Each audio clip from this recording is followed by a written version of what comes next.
அனைவருக்கும் வணக்கம். ஆலயவோம் சேனலுக்கு உங்களை அன்புடன் வரவேற்கிறோம். நாம் இரவில் உறங்கும்போது வரும் பலவிதமான கனவுகள் நமக்கு ஏற்படவிருக்கும் ஏதோ ஒரு நல்ல அல்லது கெட்ட சம்பவத்தை உணர்த்துவதாக கனவு சாஸ்திரங்கள் கூறுகின்றன. நம் ஆலயவோம் சேனலில் பல்வேறு வகையான கனவு பலன்கள் பற்றி வெளியிட்டு வருகிறோம். இன்றைய பதிவில் நாம் காண இருப்பது குலதெய்வம், காவல் அல்லது எல்லை தெய்வங்கள் தொடர்பான கனவுகள் வந்தால் அவற்றிற்கு என்ன பலன்கள் என்பதை பற்றியே. அதற்கு முன்பு குலதெய்வம் மற்றும் காவல் தெய்வங்கள் என்றால் என்ன என்பதை பற்றி பார்ப்போம். மாரியம்மன், திரௌபதி அம்மன், கருப்பசாமி, காத்தவராயன், முனீஸ்வரன், படவேட்டம்மன் உள்பட பல தெய்வங்களை காவல் அல்லது எல்லை தெய்வங்களாக வணங்குவது வழக்கம். இவற்றில் சில குல தெய்வங்களாகவும் உள்ளன. அதேபோல காவல் தெய்வங்கள் வகையில் இல்லாத சில தெய்வங்களையும் பலர் குல தெய்வங்களாக வழிபடுகின்றனர். இப்போது முதலில் குலதெய்வம் தொடர்பான கனவு பலன்களை பற்றி பார்ப்போம். உங்கள் குலதெய்வத்திற்கு நீங்கள் செய்ய வேண்டிய வழிபாட்டை சரியாக செய்யவில்லை என்றால் உங்கள் கனவில் குலதெய்வம் வரும் என்பது முன்னோர்களின் கருத்து. எனவே குலதெய்வ வழிபாட்டை முறையாக செய்து வருவது மிக அவசியமான ஒன்று. பொதுவாக குலதெய்வம் கனவில் வந்தால் அது நல்ல பலன்களையே கொடுக்கும். வீட்டில் சுபிட்சம் உண்டாகும். மனதில் நினைத்த காரியங்கள் அனைத்தும் நிறைவேறி குடும்பத்தில் முன்னேற்றம் ஏற்படும். குலதெய்வத்தை வழிபடுவது போல் கனவு வந்தால் வெளிவட்டாரத்தில் உங்களது புகழ், செல்வாக்கு உயரும்.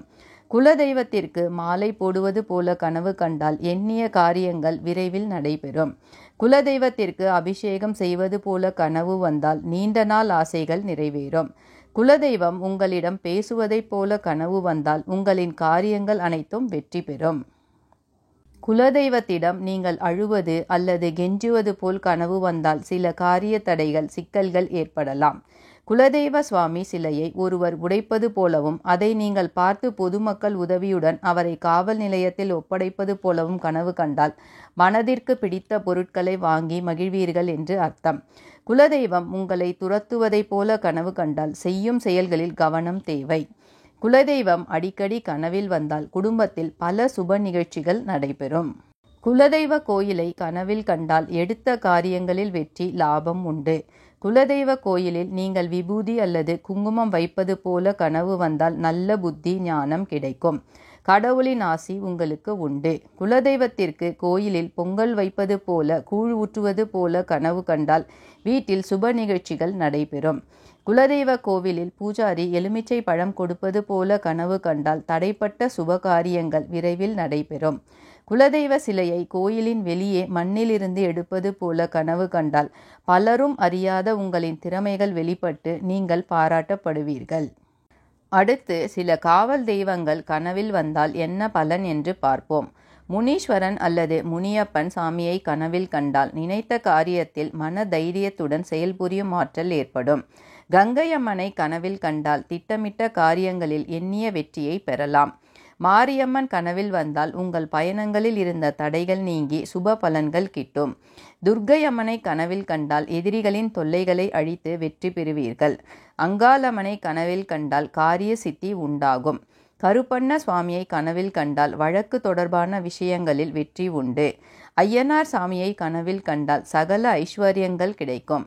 எல்லை சாமிகள் உங்களை சுற்றி இருப்பது போல கனவு வந்தால் உங்கள் உடல் பிரச்சனைகள், எதிர்ப்புகள் விலகும். கருப்பண்ண சாமியிடம் குறி கேட்க வரிசையில் நிற்பது போலவும் அல்லது சாமி வேட்டைக்கு செல்வது போலவும் கனவு கண்டால் புதிய முயற்சிகள், பணிகளை திட்டமிட்டு செய்து வெற்றி பெறுவீர்கள்.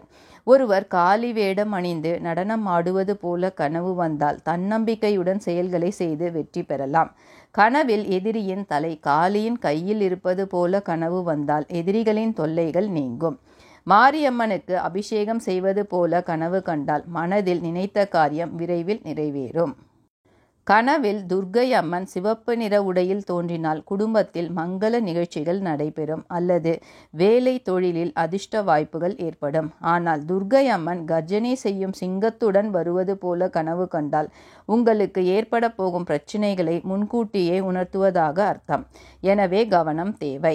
இத்துடன் இன்றைய பதிவு நிறைவு பெறுகிறது.